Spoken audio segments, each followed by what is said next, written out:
அனைவருக்கும் வணக்கம். இளம் தலைமுறையின் திறன்களை மேம்படுத்தி, அவர்களை சமூக பொறுப்புள்ள குடிமக்களாக உருவாக்கும் நோக்கில், திறன் மேம்பாடு, கல்வி, விழிப்புணர்வு, தொழில்நுட்ப பயிற்சி மற்றும் இயற்கை சார்ந்த செயற்பாடுகள் உள்ளிட்ட பல்வேறு செயற்திட்டங்களை தொடர்ந்து முன்னெடுத்து வரும் எமது தளம் அமைப்பு, இளைஞர்களின் முழுமையான வளர்ச்சியை நோக்கமாகக் கொண்டு செயற்பட்டு வருகிறது. திருகோணமலையில் கடந்த 2018ஆம் ஆண்டு முதல் செயற்பட்டு வரும் தன்னார்வலர் அமைப்பான எமது தளம் அமைப்பில் பல்வேறு செயற்திட்டங்கள் இளையோரை மையப்படுத்தி மேற்கொள்ளப்பட்டு வருகின்றன. திருகோணமலை இளைஞர்களுக்காக மட்டுமன்றி, ஏனைய மாவட்டங்களில் வாழும் தமிழ் பேசும் இளையோரின் ஆரோக்கியமான எதிர்காலத்திற்காகவும் பல்வேறு செயற்பாடுகள் வெவ்வேறு தலைப்பின் கீழ் நிகழ்நிலை வாயிலாக மேற்கொண்டு வருகின்றது. இதன் அடிப்படையில் அரச வேலைவாய்ப்புகளுக்கு விண்ணப்பித்தவர்களுக்கான போட்டி பரீட்சை வழிகாட்டல் அமர்வாக நுண்ணறிவு வகுப்பானது இன்றைய தினம் ஒழுங்கு செய்யப்பட்டுள்ளது. இன்றைய வகுப்பிற்கு முரளிதரன் ஜெதித்ரன் அவர்கள் எங்களுடைய வேண்டுகோளை ஏற்று அமர்வு நடாத்துவதற்கு முன்வந்துள்ளார். அவர்களுக்கு எமது தளம் அமைப்பு சார்பாக சிரம் தாழ்த்திய வணக்கங்களை தெரிவித்துக் கொள்கின்றோம். போட்டி பரீட்சை வழிகாட்டலை தொடர்ந்து உங்களுக்கு ஏதும் சந்தேகங்கள் இருப்பின் அதற்கான நேரம் தரப்படும் பொழுது நீங்கள் அதனை கேட்டு தெளிவு பெற்றுக் கொள்ளுமாறு முடியும். நேரத்தை கருத்தில் கொண்டு அமர்வை நான் அளவாளரையும் அவர்களிடம் கையளிக்கின்றேன். ஓகே, வணக்கம். ஸோ இதில் வந்து ஐக்கிய ரிலேட்டடான கொஷின்ஸ் தான் வந்து இந்தியன் செஷனில் வந்து பார்க்க போகிறோம். ஸோ முதலாவது கேள்வி நான் பார்ப்போம். இதில் பேப்பர் வந்து குரூப்பில் ஷேர் பண்ணியிருப்பாங்க. ஸோ அதிலிருந்து இந்த பேப்பருக்குள்ள போவோம். ஸோ 1 தொடக்கம் 5 வரையுள்ள வினாக்கள். முதலாவது ஐக்கிய பேப்பர் இருந்தாங்கன்னா உங்களுக்கு கிட்டத்தட்ட ஒரு 50 MCQ இருக்கும், 60 நிமிஷத்தில் செய்யணும். அப்போ டைம் அப்படிங்க வந்து காணாமல் வரும் அப்படின்னு டென்ஷனாக ஸ்டார்ட் பண்ணுவீங்க. அதால் வந்து என்ன செய்வீங்கன்னு சொல்லி சொன்னால் பேப்பரை அந்த கேள்வியை வந்து வாசிக்காம நான் கைக்கிற எல்லாருக்கும் தெளிவாக கேட்குதா? ஓகே. ஸோ அப்போ வந்து கேள்வியை முழுசா வாசிக்காம அவங்க என்ன சொல்லியிருக்காங்கன்றதை முழுமையாக விளங்கி கொள்ளாம நீங்கள் கேள்விக்கு வந்து டிரெக்டாக போயிருவீங்க. ஸோ முதலாவது வந்து தரும்போது கேள்வியை வந்து ஃபுல்லாக வாசிச்சிட்டிங்கன்னு சொல்லி சொன்னால் அதுக்கப்புறம் நீங்கள் தெளிவாக என்ன செய்யணும்னு சொல்லி ஐடியாவுக்கு வந்துடுவீங்க. அப்புறம் நீங்கள் செய்யக்கூடியதாக இருக்கும். சரி, 1 தொடக்கம் 5 வரையுள்ள வினாக்கள் ஒவ்வொன்றிலும் ABCD என பெயரிடப்பட்ட 4 எண்ண கருச்சோடிகள் தரப்பட்டுள்ளன. அவற்றுள் இரு சோடிகளுக்கும் இடையே ஒரு ஒத்த இடைத்தொடர்புடைமை உண்டு.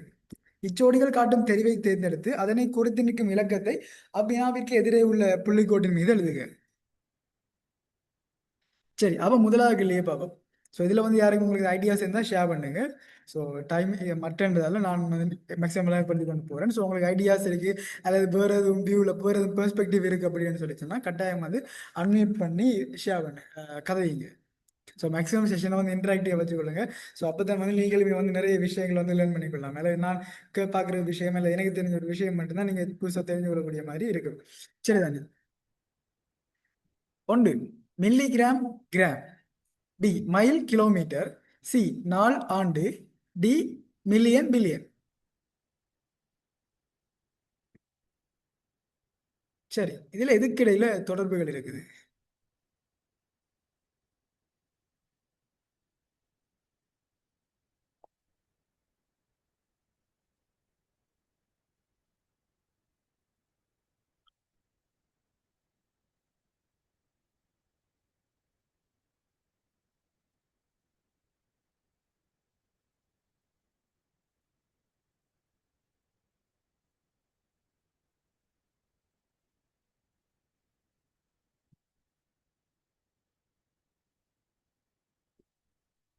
யாருக்கும் ஐடியா? ஸோ நாளைக்கு செஷன் வந்து நிறைய பேர் இருக்கிறீங்க. ஸோ கிட்டத்தட்ட 17 பேர். ஸோ 7 பேர் விட்டால் கிட்டத்தட்ட 16 பேர் கிட்ட இருக்கிறீங்க. ஸோ மேக்ஸிமம் வந்து இன்ட்ராக்ட் பண்ணிக்காதீங்க.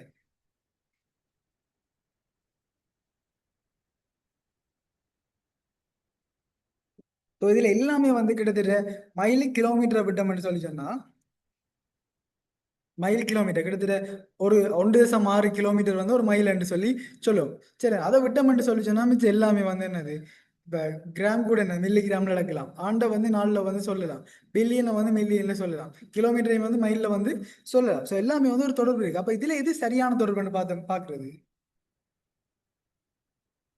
இதில் பார்த்தோம்னா நாள் ஆண்டு மைல் கிலோமீட்டர் எல்லாமே வந்து ஒரு 365 நாள் ஒரு ஆண்டு, 1000 மைல் சாரி 1.6 கிலோமீட்டர் வந்து ஒரு மைல். இப்போ இது வித்தியாசமா இருக்கு. அதே நேரம் இது பார்த்தோம்னு சொல்லி சொன்னா 1000 மில்லிகிராம் வந்து என்னது ஒரு கிராமா இருக்கும். அது மாதிரி 1000 மில்லியன் வந்து ஒரு பில்லியனா இருக்கு. இந்த 1000 என்று தொடர்பு வச்சுக்கொண்டு நாங்க டிஏ நாலாவது விடையை வந்து தெரிவு செய்யலாம். சரிதானே? எல்லாத்துக்கு இடையிலுமே வந்து ஒரு தொடர்பு இருக்க போகுது. ஆனா எக்ஸாக்டான அந்த தொடர்பு எதுக்கு இருக்குன்னு பார்த்தோம்னு சொல்லிச்சுன்னா ஏக்கும் டிக்கும். ஸோ யாருக்கும் எதுவும் டவுட்ஸ் எதுவும் கொஷன்ஸ் இருந்தேன்னு சொல்லிச்சுன்னா மைக் அன்மியூட் பண்ணி கேட்கலாம். ஸோ chat box வந்து யூஸ் பண்ணாங்க எனக்கு முன்னே பார்க்கல அதில். ஸோ அதில் வந்து மேக்ஸிமம் மைக் அன்மியூட் பண்ணி கதைங்க. அடுத்தது பௌதிகவியல், ரசாயனவியல், கணக்கீடு, பொருளியல், உயிரியல், தாவரவியல், இணைந்த கணிதம், தூய கணிதம். சரி, இதுக்கு சொல்லலாம் எனக்கு ஈஸியா. யாருக்கும் எதுவும் ஐடியா?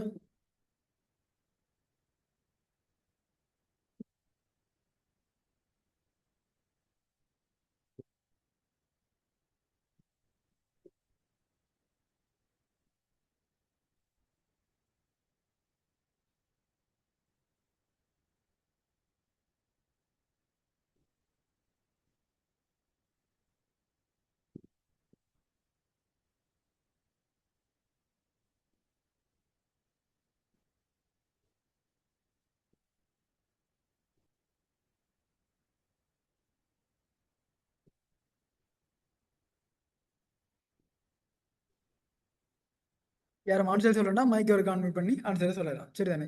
ரெண்டாவதுக்கு என்ன விட வரும்? Busy sir. பிசி. ஏன் busy? Sorry sorry, A B A B first. Okay, ஏன் ஏன் ஏபி? ரெண்டு வந்து பௌதிகவியல் ரசாயனவியல் ஒரு விஞ்ஞானமா இல்ல கணிதத்துல ஒரு பாடப்பிரிவா இருக்கிற மாதிரி, கணக்கீடு பொருளியல் ஒரு அதாவது முகாமைத்துவ அந்த பாடத்துல வர்த்தக பாடத்துல ஒரு பிரிவா இருக்கு. ஆனா உயிரியல் தாவரவியல் பிரிவு, இணைந்த கணிதமும் துய கணிதமும் கணிதத்துல அந்த ஒரு ரெண்டு பிரிவு அது. ஆனா அந்த பாடத்துக்கு ரெண்டு சப்ஜெக்டா வர்றது வந்து பௌதிகவியல் ரசாயனவியலும் கணக்கீடும் பொருளியலும் வந்து ரெண்டு பிரிவுல வர்ற நான் நினைக்கிறேன். ஓகே, ஆனால் நான் சொல்றேன் கூட வந்து சிடி தான் வரலாமே என்று சொல்லி சொன்னா, இந்த உயிரியல் என்ற ஒரு பெரிய பாடப்பரப்புக்குள்ள தாவரவியல் என்றது என்னது ஒரு சின்ன செக்ஷனா வரப்போகுது. அதே மாதிரி இணைந்த கணிதத்தை எடுத்தோம்னு சொல்லி சொன்னா தூய கணிதம், பிரயோக கணிதம் இருக்கு. அதுல தூய கணிதம் வந்து என்னது ஒரு பார்ட். இதே இது பௌதிகவியல், ரசாயனவியல் எடுத்தோம்னு சொல்லி சொன்னா பௌதிகவியல் ரசாயனவியலுக்கு சம்மந்தம் இல்லை. அதே மாதிரி கணக்கிடையும் பொருளியலையும் எடுத்தோம்டா நீங்க சொல்ற ஒரு வியூ சரி. இப்ப மேத்ஸ் எடுக்கிறார்களுக்கு வந்து பௌதிகவியல் ரசாயனம். இது பௌதிகவியல் ரசாயனவியல் மாதிரியே நிறைய பாடங்கள் இருக்கு தானே. ஐடி இருக்கு. சரி, மெட்ஸ் எடுக்கிறார்கள் வந்து ஐடி எடுக்கலாம். அப்படி நிறைய பாடப்பிரிவுகள். அப்ப அப்படி நான் சொல்லல. இப்ப உயிரியல் எடுத்தோம்னு சொல்லிச்சுன்னா இப்ப பெரிய ஒரு தொடையை போட்டோம்னு சொல்லிச்சுன்னா உயிரியல் என்றது அதுல தாவரவியல் என்ற ஒரு சின்ன செக்ஷன் இருக்க போகுது. அதே மாதிரி இணைந்த கணிதத்தை ஒரு பெரிய தொடையா ஓகே. போட்டோம்னா அதுக்குள்ள வந்து தூய கணிதம், பெரிய கணிதம் இருக்கு. அது தூய கணிதம் ஒரு பாட்டா இருக்க போகுது. அப்ப அந்த வியூல ஓகே. பார்க்கும்போது வந்து சிடி வந்து ஒரு சரியான விடையா இருக்கு. சிவதர்ஷினி விளக்கிட்டுதான் இருக்கு. விளங்கிட்டு சார், ஓகே, விளங்கிட்டு. இப்ப இதுல வந்து என்னன்னா இப்ப நீங்க சொன்னது ஓகே. ஓ, ஏன்னா பௌதிகவியலுக்கும் ரசாயனவியலுக்கும் என்ன தொடர்புன்னு பார்த்தோம்னா தொடர்பு இல்லை. ஓ கணக்கீட்டுக்கும் பொருளியலுக்கும் அதெல்லாம் சொல்லிருக்காங்க ரெண்டு சொற்களுக்கு இடையில தொடர்புடைமை ஒன்று ஸ்டார்ட். இருக்குன்னு சொல்லியா. சரி, அடுத்த மூன்றாவது கேள்வியை பார்ப்போம். பெட்ரோல், எரிபொருள், செங்கல், சுவர், சீமேந்து, கான்கிரீட், நெல், அரிசி. இதுக்கு என்ன விட வரும்? செங்கல், சுவர், சீமெந்து, கான்கிரீட் இதுக்கு ரெண்டுக்கும் இடையில தொடர்பு இருக்கிற மாதிரி இருக்கு சார்.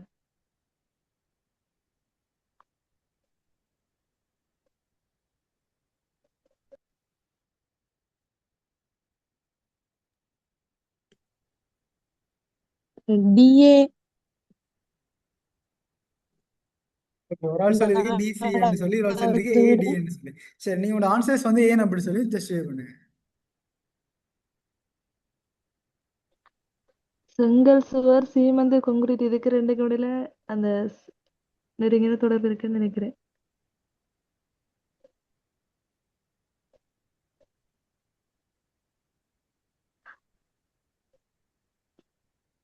ஏடி தான் சார் வரும்.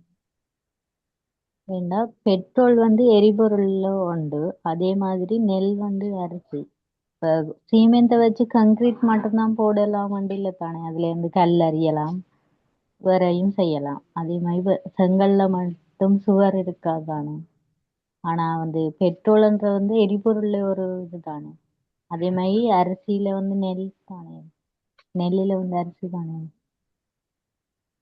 நீங்க சொல்ற இந்த தொடர்பு சரி. எரிபொருள் ஒரு வகை வந்து பெட்ரோல், அதை அக்செப்ட் பண்ணலாம். ஆனா இப்ப நெல்லுக்கும் அரிசிக்கும் என்ன தொடர்பு இருக்கு? நெல்லுல இருந்து தான் அரிசி வரப்போகுது.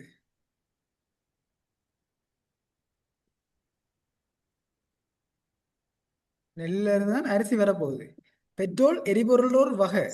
நீங்க சொல்லலாம் ஒன்னும் எரிபொருள்ல இருந்து தானே பெட்ரோல் வருது, அப்படி அப்படி சொல்லல. பெட்ரோல் வந்து நீங்க எரிபொருள் சொன்ன ஒரு வகை. நெல்லில இருந்து தான் அரிசி வரப்போகுது. அதே மாதிரி இந்த வியூவில் பார்த்தோம்னு சொல்லி சொன்னா, இப்போ சுவர் கட்ட வேணும்னு சொல்லி சொன்னா செங்கல் தேவை. அதே மாதிரி கான்கிரீட் போட வேணும்னா சீமெந்து தேவை.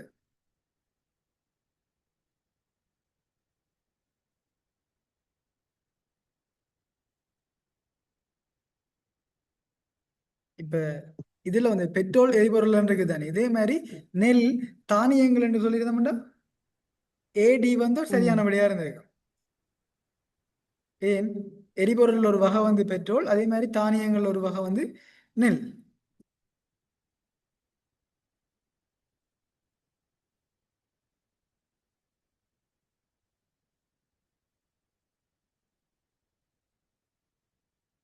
அப்படி பார்க்கும்போது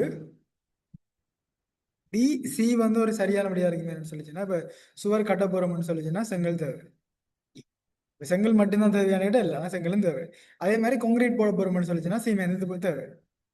ஸோ அந்த பெர்ஸ்பெக்டிவ்ல பார்க்கும்போது வந்து டிசி வந்து சரியான விடையா வந்து இருக்கும். சரிதானே? இப்ப 4வது பாருங்க. தொடர்பாடல் தொலைபேசி, கல்வி புத்தகங்கள், ஆரோக்கியம் நோயாளிகள், பல்கலைக்கழக மாணவர்கள், இதில் எது விடையா வரும்? ஏயும் பியும் வரும் சார். என்னண்டு? தொடர்பாடலுக்கு தொலைபேசி தேவை, அதே மாதிரி கல்விக்கு வந்து புத்தகங்கள் தேவை. அப்படி ஒரு இதுல வியூல பார்க்கலாம்.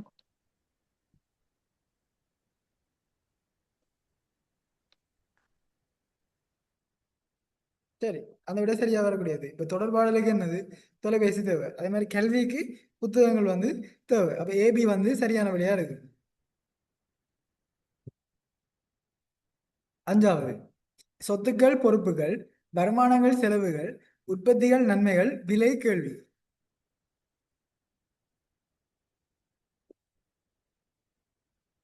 இதில் எது விடையா வரக்கூடியது?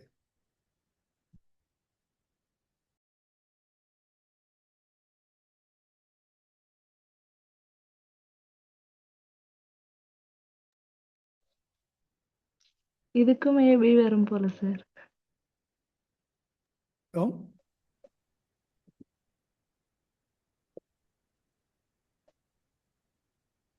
எது விடையா வரும்? ஏபி வருமானு நினைக்கிறேன் சார். ஏன்?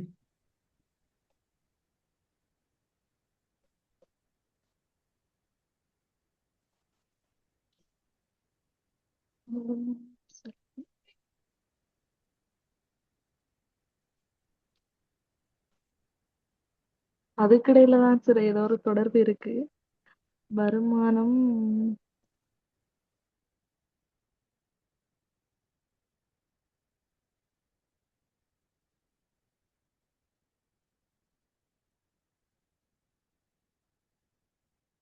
சரி, வருமானம் செலவுகள் வந்து ஒரு எதிர்ச்சொல். ஓகே. உற்பத்திகள் நன்மைகள் வந்து நான் கன்சிடர் பண்ணிடலாம். அது சொத்துக்கள் பொறுப்புகள். சொத்துக்கள்னா எங்கள்கிட்ட இருக்கிற சொத்துக்கள், அதே மாதிரி பொறுப்புகள்னா எங்களுக்கு இருக்கிற கடன்கள்.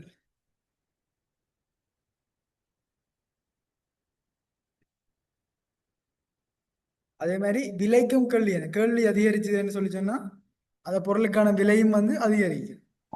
ஏதோ இப்ப இந்த பிடி சார். விலங்குல பியும் டியும் சார். செலவுகள் செய்யொண்ட வருமானம் தேவை. டிமாண்ட் ஒண்டி இருந்தேன்டா விலை விலைவாசி.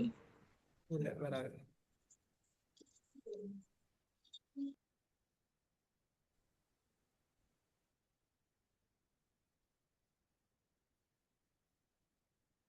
இப்ப இந்த டீல வந்து கேள்வி விலைன்றது மாறி வந்திருந்தேன்டா. விலை கேள்வி என்று இல்லாம கேள்வி விலை என்று இருந்திருந்தேன்னு சொல்லி சொன்னா பொருத்தமா வந்து உற்பத்திகள் அதிகரிச்சுன்னு சொல்லி சொன்னா நன்மைகள் அதிகரிக்கும்.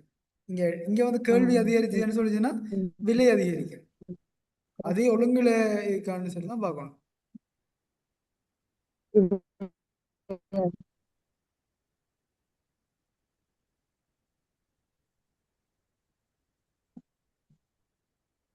ம்.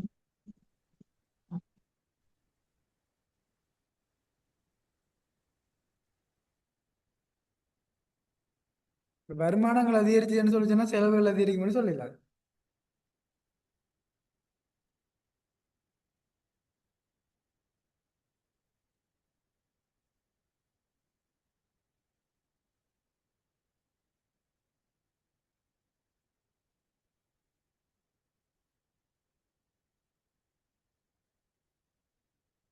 அப்ப இதுக்கு வந்து என்ன பார்க்கலாம்டா, எதிரெதிர் மீனிங் தர மாதிரியான சொல்லன்னு பார்க்கும்போது வந்து சொத்துக்கள், பொறுப்புகள், வருமானங்கள், செலவுகள் வரும்.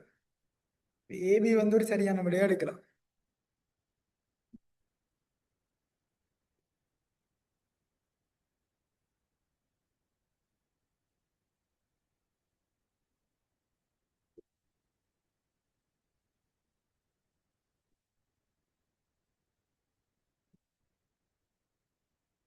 சரிதானே? சரி, அடுத்த கேள்வியை பார்ப்போம். 8:44, 2 minutes டைம் தரேன், வாசிங்க. 8:46 மிச்ச கேள்வியை பார்ப்போம்.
சரி, 6வது கேள்வி.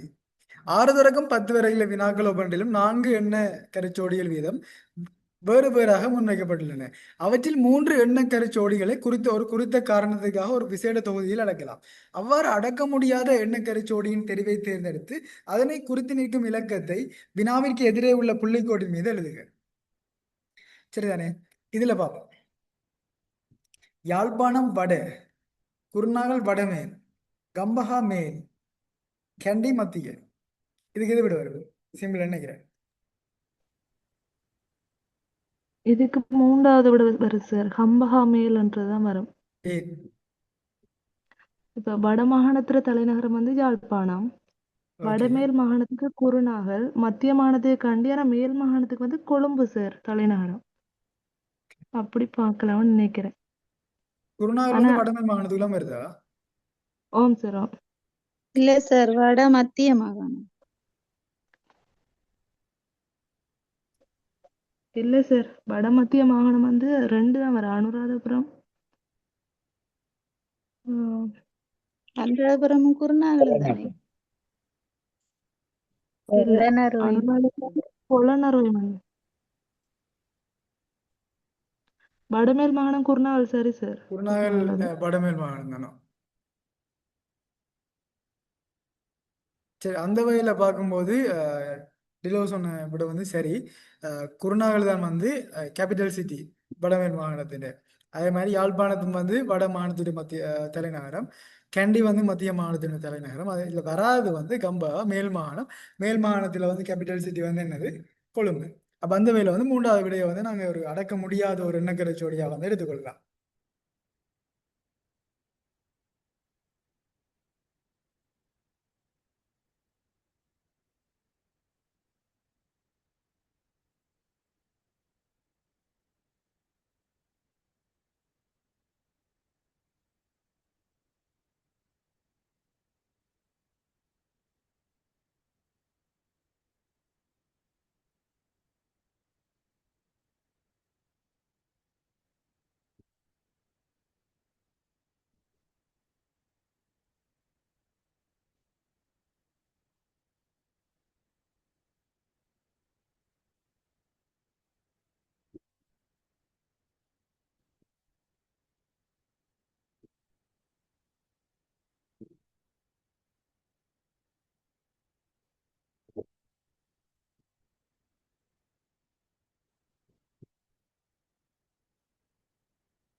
ரசாயனவியல் சடப்பொருள், உயிரியல் அங்கிகள், தாவரவியல் தாவரங்கள், தொல்பொருளியல் வரலாறு.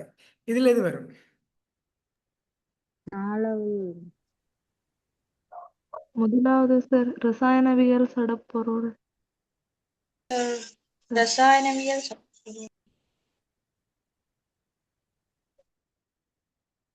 ரசாயனவியல் சடப்பொருள்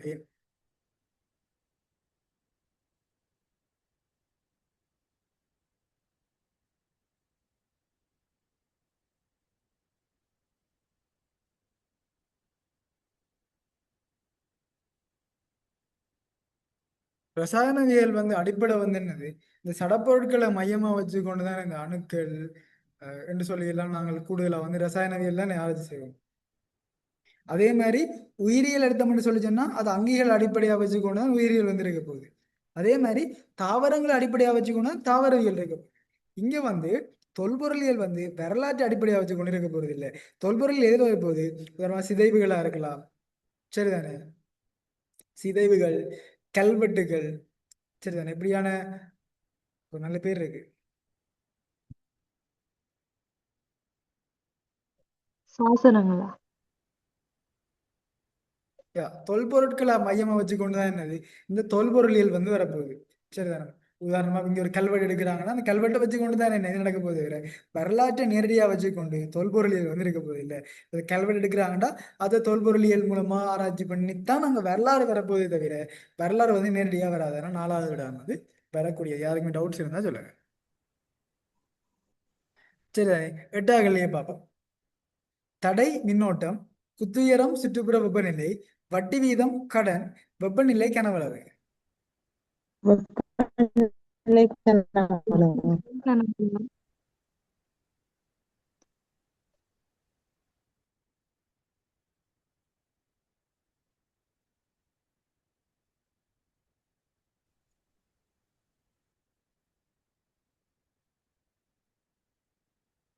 வட்டி வீதம் கடன்.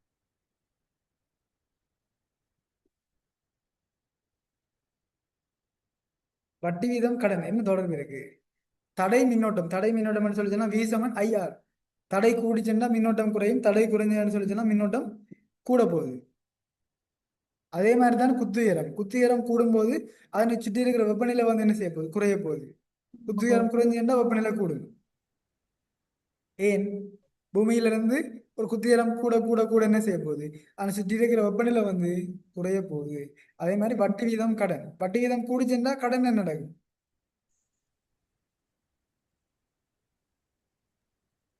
கூடும். அது மாதிரி வெப்பநிலை கனவளவு.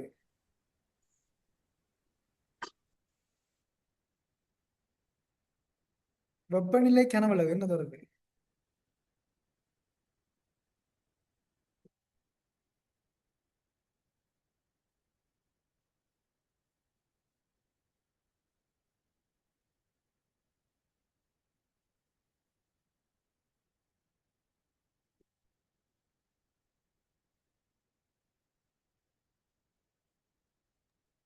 அதுக்கு தொடர்பு இல்ல போல சார். வட்டி வீதம் கூடிச்சுன்னா கடனும் கூடும். வட்டி வீதம் குறைஞ்சா கடனும் குறையும்.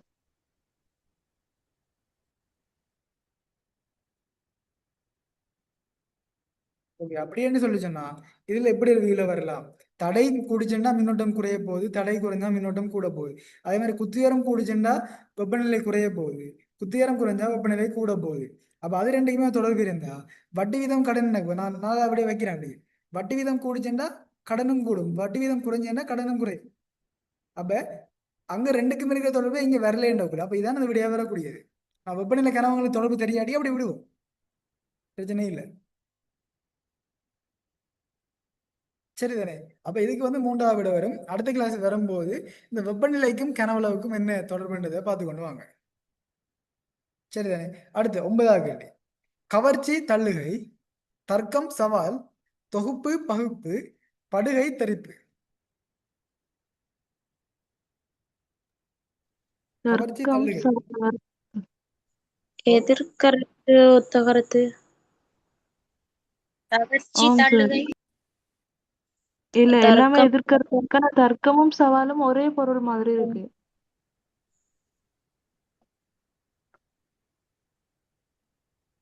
தர்க்கமும் சவாலும் கவர்ச்சின்றது ஒரு ஈர்ப்பு சார். அப்ப அது தள்ளுகை சரி. தொகுப்பு பகுப்பு அது எதிர்க்கருத்து. கவர்ச்சின்றது ஒரு படுகை இருக்கிறன்னா தள்ளுகை தரிப்பு. வராது தானே? கவர்ச்சி இருந்தா என்ன சார்?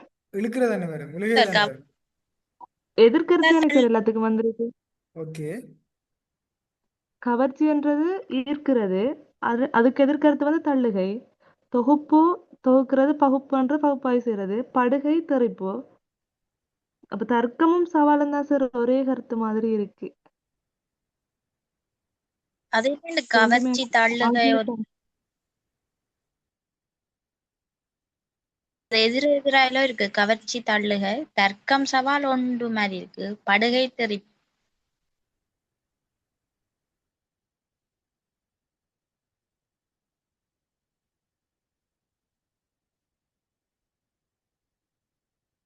கவர்ச்சி தள்ளுகை வந்து எதிர்ச்சொல். சரி, ஓகே. படுகை தரிப்பு. ஸோ ஒரு இடத்துல பட போகுது, அடுத்து வந்து தெரிச்சு போறேன்னு அதுல இருந்து போறது. ஸோ அதுவுமே வந்து எதிர்பொருளாக தான் இருக்க போகுது. ஸோ தர்க்கம் சவால் வந்து தர்க்கம், வாதம், வாதம் சவால். ஸோ அதை வச்சிருக்கோம். அது தொகுப்பு பகுப்பு. பகுப்புண்டா என்ன மீனிங்? பகுப்பாய்வு செய்யறது ஒண்ட பிரிச்சு அதை பிரித்தாராயிறது சார். அப்ப தொகுக்குறேன் அதுவுமே வந்து எல்லாத்தையும் ஒரு கனெக்ட் எதிர்ச்சொல்லா பண்றது. தான் இருக்க போகுது. அங்க என்ன செய்ய போறோம்? ஆம் வேற சார். வரியா இருக்கிறத துவக்க போறோம், தொகுத்து இருக்கிறத வந்து பகுத்து பகுப்பாய்வு. சரி. நம்ம ஆ, இந்த மூன்றுமே வந்து என்னது, 1, 3, 4 எல்லாமே வந்து எதிர்ச்சொல். இது எதிர்ப்பு. டிரெக்டா எதிர்ச்சொல்ல இல்லாட்டியும் ஒரு எதிர் பொருளை தர்ற மாதிரி தானே இருக்குது. ஸோ அப்ப அதுல அப்படி ஆம் சார். வராது வந்து ரெண்டாவது. சரியா? அடுத்து 10வது. வங்கி கொடுக்கல் வாங்கல், நீதிமன்றம் சாட்சி, மருத்துவமனை சிகிச்சை, கல்லூரி கற்பித்தல். நீதிமன்றம் சாட்சி ஆட்சி சார். சரிதானே? அதுவுமே வந்து டிரெக்டா இருக்கிற ஒரு மீனிங். ஸோ அந்த பார்க்க தேவையில்லை நாங்கள். சரிதானே? டிரெக்டா வந்து ரெண்டாவது ஆன்சரை வந்து செலக்ட் பண்ணலாம். சரி, 11 வரைக்கும் 15 வரையான கேள்வி இருக்கா பாருங்க. கிளாஸ் தொடங்க ஒரு ஹாஃப் அன் அவர் டிலே ஆனதால நான் ஒரு காமன் வந்து எக்ஸ்ட்ரா கிளாஸ் எடுத்தேன்.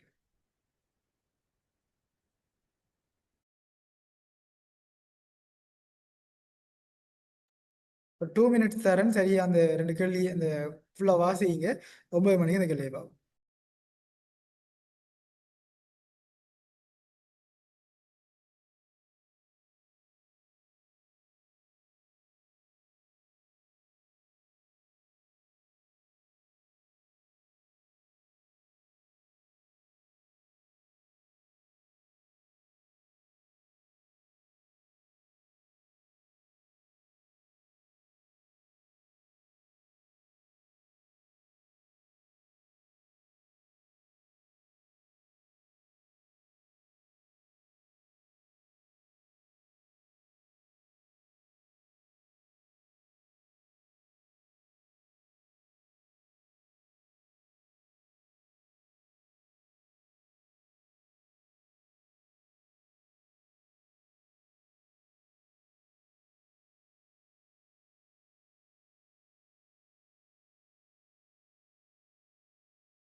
சரி, இதுல என்ன சொல்லியிருக்காங்கன்னு சொன்னா 11 தொடக்கம் 15 வரையான வினாக்கள் பின்வரும் பந்தியையும் அதன் தரப்பட்ட சொற்பட்டியலையும் அடிப்படையாக கொண்டவை.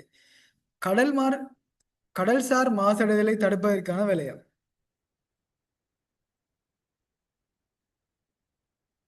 சரி, 1976 கடல்சார் வலய சட்டம் மாசடைதலை தடுப்பதற்கான வலயங்களை தாவிப்பதற்காக வாய்ப்பையும் ஏற்படுத்தியது. அத்தகைய வலயங்களை நாட்டு கடலுக்கு ஏக்கு என்ன வரும்? அடுத்ததாக அத்தகைய வலயங்களை நாட்டுக்கடலுக்கு அடுத்ததாக அமைக்க வேண்டும் எனவும் அத்தகைய வலயங்களின் மாசடைதலை தடுப்பதற்கு சுற்றாடல் சமநிலையை பேணுவதற்கும் பேணுவதற்கும் உரிய அமைச்சர் நடவடிக்கைகளை மேற்கொள்ள வேண்டும் எனவும் அதில் பிரகடனப்படுத்தப்பட்டிருந்தது. கடற்சார் வலய அதுவும் இப்ப நாளாம் முடியுது. அப்ப அடுத்தது பானலாம் பெறப்போகுது. பிரகடனத்தின் கீழ் நாட்டுக்கடல் அளக்கப்படும் மூலக்கோட்டிலிருந்து 200 கடல் மைல் தூரத்தில் இத்தகைய ஒரு வலயத்தின் எல்லைகள் துணியப்படும் கடல்சார் அபிவிருத்தி கடல்சார் மாசடைதல் பற்றி தானே சார் இதுல சொல்லியிருக்காங்க.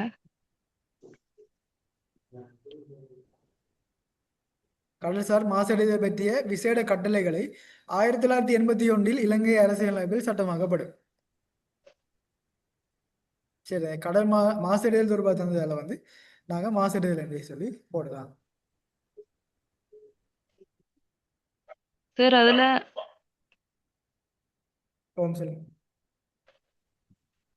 நாட்டு கடலுக்கு தனியாக என்று வராதா சார்? தனியாக அமைக்க வேண்டும், அடுத்ததாக அமைக்க வேண்டும் என்றதை விட தனியாக அமைக்க வேண்டும் என்றது முதலாவது ஏக்கு இத்தனா வந்திருக்கும். கடலுக்கு தனியாக அப்படின்னு இத்தனா சேர்ந்திருக்கும்.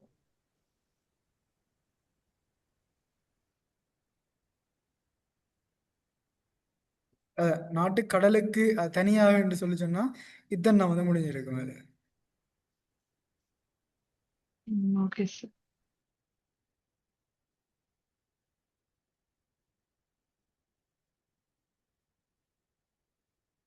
சரி, அடுத்த 20 கல்வியும் பார்த்துட்டு நான் முடிப்போம். சரிதானே? 2 minute டைம் தர இந்த கல்வியில பாருங்க.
சரி.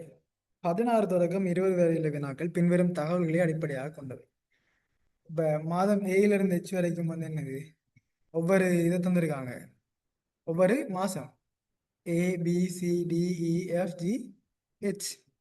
மாதத்தின முதலாம் நாள் என்ன கிழமையில தொடங்குதுன்றதை வந்து கீழே இருந்திருக்காங்க. வியாழன், வெள்ளி, திங்கள், புதன், சனி, திங்கள், வியாழன், ஞாயிறு. இதுல சொல்லியிருக்காங்க தரப்பட்ட 8 மாதங்களில் எத்தனை மாதங்கள் 30 நாட்களை மட்டும் கொண்டுள்ளன. இது எப்படி பாக்குறது?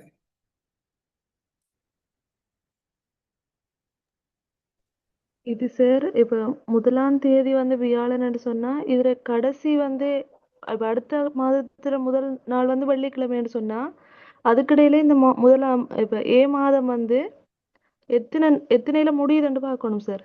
லாஸ்டா இப்ப இதுல முடிவு வந்து எத்தனை தேதியில முடியுதுன்னு சொல்லி. சரி, இதுல பாவம் முதல்ல ஒரு மாசம் எத்தனை நாள்ல முடியலாம்? ஓ எத்தனை நாள்ல முடியலாம் ஒரு மாசம்? ஒன்று 30 இருபத்தி நாள். ஒன்பது 30 30 நாள், 31 முடியும். 31 நாள் தான் எங்கட வளமையானது. பிப்ரவரி மட்டும் ம் என்ன, 28 நாள் அல்லது 28 29 இல்ல நாள்ல வந்து 29 முடியும். வரப்போகுது. சரிதானே? ஓ இப்ப இதுல வந்து பார்க்கும்போது ஒரு மாசத்துல முதலாம் தேதி வியாழக்கிழமையா இருந்ததுன்னு சொல்லி சொன்னா 28ஆம் தேதி என்ன கிழமையா இருக்கு? புதன்கிழமையா புதன்கிழமை இருக்கு சார். விளங்கையில புதன்கிழமையா இருக்கும். ஒரு மாசத்துல முதலாம் தேதி வியாழக்கிழமையா இருந்தா 28ஆம் தேதி 28ஆம் தேதி புதன்கிழமை சார். 29 தான் சேம் டேட்ல வரும், சேம் டேல வரும்.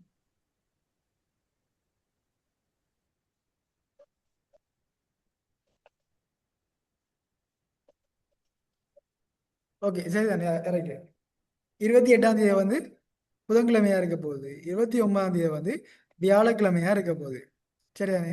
அப்ப அடுத்த மாசத்துல முதலாம் தேதி வந்து வெள்ளிக்கிழமையா இருக்குது என்றால் ஏ மாசத்துல வந்து எத்தனை நாள் இருக்குது? 29. சரி, இப்ப எப்படி நீங்க கண்டு போட்டு என்ன செய்யுங்கண்டா மேல எழுதுங்க. ஏக்கு மேல 29 சொல்லி எழுதுங்க. சரிதானே? உங்களுக்கு எக்ஸாம் போகும்போது ரஃப் ஷீட் தருவாங்க, ரஃப் ஷீட்ல எழுதலாம். அதில் நீங்க எக்ஸாம் பேப்பர்ல கூட எழுதலாம் 29 நாள். சரிதானே? இப்ப பார்ப்போம் பிஏ பார்ப்போம். பிஇல எத்தனை நாள் இருக்கு?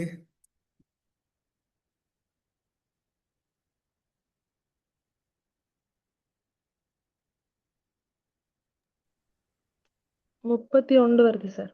31 எழுதுங்க. C 30 D D 31. சரி, நான் கால்குலேட் பண்ணவும் இல்லை, நான் நோட் பண்ணவும் இல்லை. நீங்க சொல்றதை நான் சொல்லிட்டு இருக்கேன். அப்ப நீங்க பிள்ளைன்னா உங்களால சொல்லுங்க பிள்ளைன்னு. சரியா? சரி, இ ஏ 30 சார். எஃப்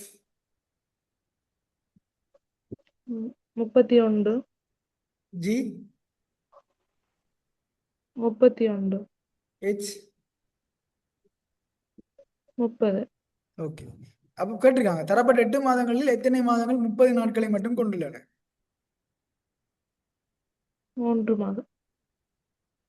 3 மாதம். சரியா எல்லாரும்? சரி. தரப்பட்ட 8 மாதங்களில் எத்தனை மாதங்கள் 31 நாட்களை கொண்டுள்ளன? 4 மாதம். 4. தரப்பட்ட 8 மாதங்களில் எத்தனை மாதங்களில் 5 சனிக்கிழமைகள் உள்ளன?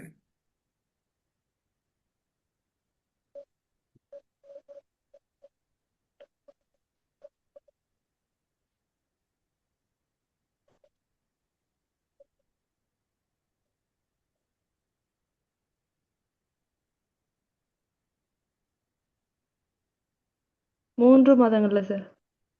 3 மாதம். சரியா? ஓ சரி, தரப்பட்ட 8 மாதங்களில் பிள்ளைன்னா நீங்க சொல்லுங்க யாராவது. தரப்பட்ட 8 மாதங்களில் எத்தனை மாதங்களில் 5 ஞாயிற்றுக்கிழமைகள் உள்ளன?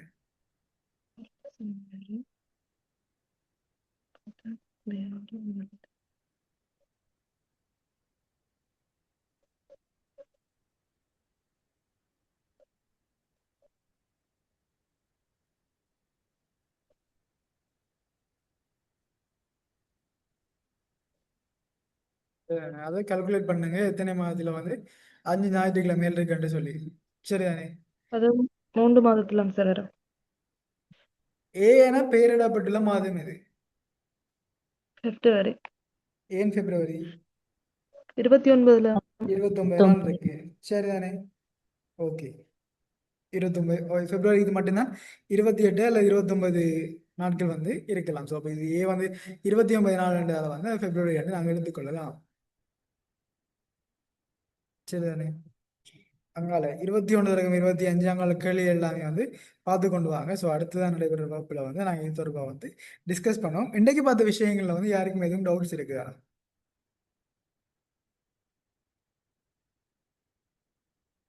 இல்ல சார்.